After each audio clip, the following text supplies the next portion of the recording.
In today's video, I'm making some awesome art for my awesome friend. Let's go ahead and dive in.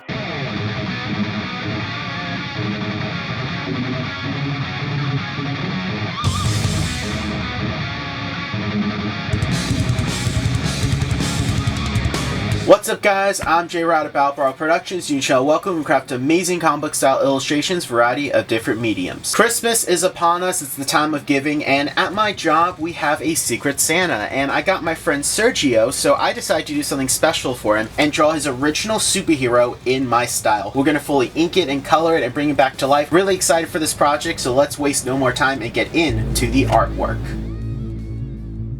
Starting with the inks, I started this off with my Tombow Funanuski, which is my absolute favorite fine liner ever. This is a great tool, it's waterproof, it's marker proof, but more importantly, it recreates the feeling of a dip pen, but in a much more convenient and faster package. Since I didn't have a huge amount of time, I wanted to make sure I had something that was really high quality, but also better for my time management, and the Tombow Funanuski gives me everything I need in a nice convenient package. Now, it's no substitute for a dip pen, but I still absolutely love this tool and heavily recommend that inkers pick it up because it's a great way to get used to a dip pen before investing in one. I also ended up using a couple different size microns, and I also used a Pentel brush pen. These are really good because the Pentel brush pens are waterproof and marker proof depending on which one you get. I recommend grabbing the one that's pigment based because it's mixed media friendly, and it's the closest thing that I personally use that recreates the feeling of a brush dipped in ink. You can take it on the go, it's all self-contained, super clean, no mess. I absolutely love this. Again, it gives me the best of both worlds where I'm able to get the feel of a brush dipped in ink, but in a convenient and faster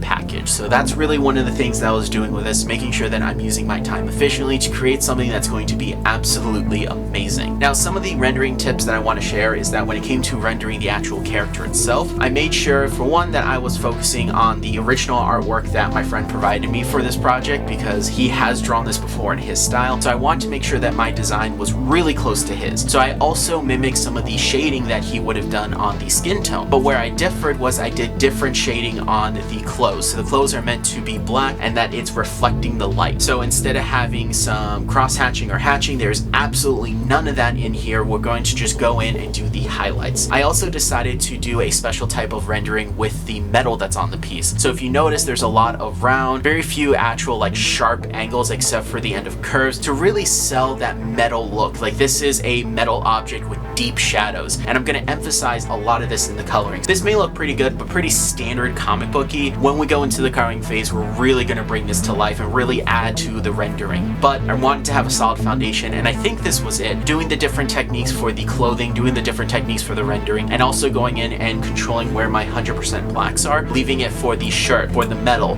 for the hands, a little bit on the shoes to help create a continuity. And I really like how this came out. I'm also going to render the hair a little differently, so that's why I didn't shade anything there, because I have a fun technique I'm going to try that I think will be really cool. So overall, I absolutely love the effect I got. I think this came out really good, and we're going to move on to the next stage, and that is the coloring, where we're really going to add to our rendering with some really cool techniques. And here we are halfway through the project, and the inks are really solid. I really like how this came out, but we can definitely take this a step further. So let's go ahead and break out our alcohol markers and start the coloring phase. Coloring this piece was a ton of fun, but it was definitely a challenge and not a walk in the park. Something I want to highlight is that I've noticed more recently that my yellow and skin tone alcohol markers are causing a lot of bleeding on ink that says it's marker proof. So the Tombow Funanuskis, the Copic fine liners, and the Micron fine liners are all smearing quite horrifically. It doesn't matter if I give it a day to dry, 2 hours to dry, 3 days, 3 weeks, it still is bleeding, but only with these colors. I didn't have any bleeding with the green or the gray that I used in this piece, but it was only with the yellow and skin tones, and this has been a repeated problem that's becoming extremely annoying. Luckily, I was able to make it work, but to a new artist, this can be extremely daunting, challenging, and even discouraging. So I just want to highlight that while I had these issues, there's definitely some major issue that I don't know what the cause is. I'm still experimenting with ways to fix this, but it's something that did plague this piece. Luckily, since I've been drawing every day working on this channel, I actually have been able to develop the skills to hide in those smears and make it look more natural. Unless you know what you're looking for, you're really not going to notice these smears. But it was still incredibly frustrating. And again, it only happened with the skin tone and the yellow. Now, after I got those areas done, when it came to using the green and the gray, no smearing at all, and I really enjoyed the coloring technique that I applied here. Not my traditional blending, but I actually went for more of a cell-shaded, layered look. So instead of going to the edge and then blending with a bit of overlap with the back and forth pull of alcohol markers that I normally do, I decided to just fill in all the areas and then go for that cell-shade approach where I did the darker color on top of that, and then did my even darker color on top of that, using 3 tones for the yellows, the skin tone, the gray, and the greens. And it's worth noting that I used a combination of Copic and Prismacolor. I like to use different marker brands to get the best out of both worlds, so that's one thing that you're always going to see on my artwork is I'm constantly switching between brands and colors, really trying to get smooth blends. And I'm also trying to follow the guide that I put in with the inks, because those inks are my guides for my lighting. And it was a really fun process to go in and color everything, even though it was a little annoying that my yellow and skin tones were causing the ink to smear. Now, I actually really enjoyed coloring the pants. I don't know why, but all the folds and intricate parts of it made it really fun to color. It made it a good challenge, and I just enjoyed the entire process. I also had a lot of fun layering in some of the highlights, especially the fluorescent yellows. And while my coloring technique for the hair was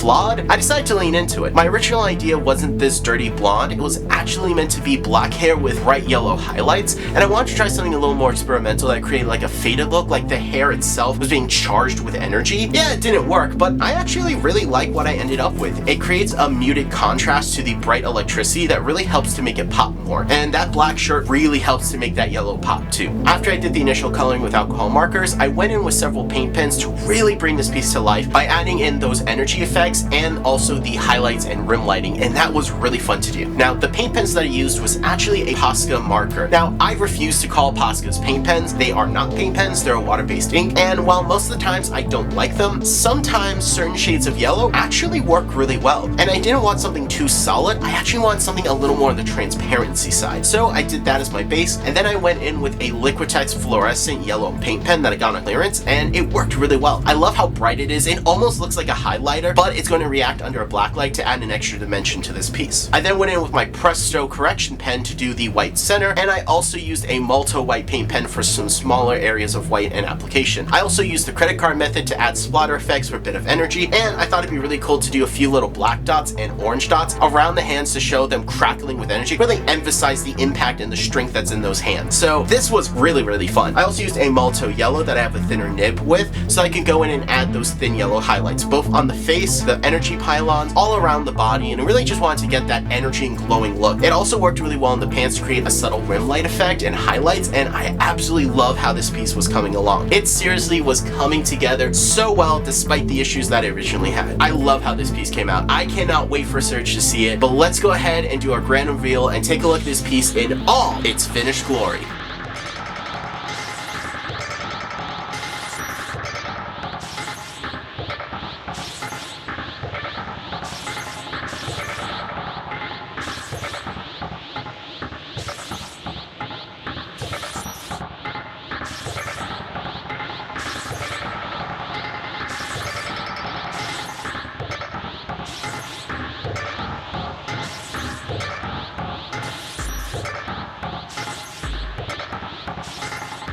And we're done, and guys, I love how this turned out. This is an amazing little piece of art. Sergio is gonna love this. My friend is going to go wild when he sees this. Oh my goodness. It's all his ideas. I just pushed it a little further, did it in my style, and this thing looks sick under a black light. Oh man, he's gonna flip when he sees it. I love how the Christmas tradition here has slowly become me just doing gifts for friends, because that really sums up the channel perfectly, because I want to thank you guys so much for everything that you guys do. You know, watching the videos, watching the vlogs, coming to the museum shows, coming to the workshops. You guys are just amazing. It's been a crazy year, and since this is the holiday special, the last video of the year, I just want to thank you all from the bottom of my heart. Seriously, sincerely, you guys are amazing. Like, making videos, making art, you guys make it just so much more fun. You guys really just help me get through so much, and it's been a crazy year. We've had a lot of stuff happen. We've had even more stuff happening, so thank you all so much for watching. If you're new to the channel, thank you for this being the first video. You know, we get to make fun, cool art like this. We have all kinds of fun stuff, so you can go ahead and check out the channel for more art and animation-based content. Subscribe if you enjoyed it. It definitely does help the channel out. Of course, while this guy will not be available for purchase, I do have other artworks that you can purchase and make good gifts. So if you want to stock up on some gifts, or you just, again, want to support the channel, link in the description. But seriously, from the bottom of my heart, from everyone here at Productions, thank you all so much for watching and continuing to be just amazing people that make this the coolest thing that I do. So thank you all so much. I'm Jay Rod of Productions. I draw a power in my own soul. Thank you all so much for watching, and keep being creative, especially into the new year.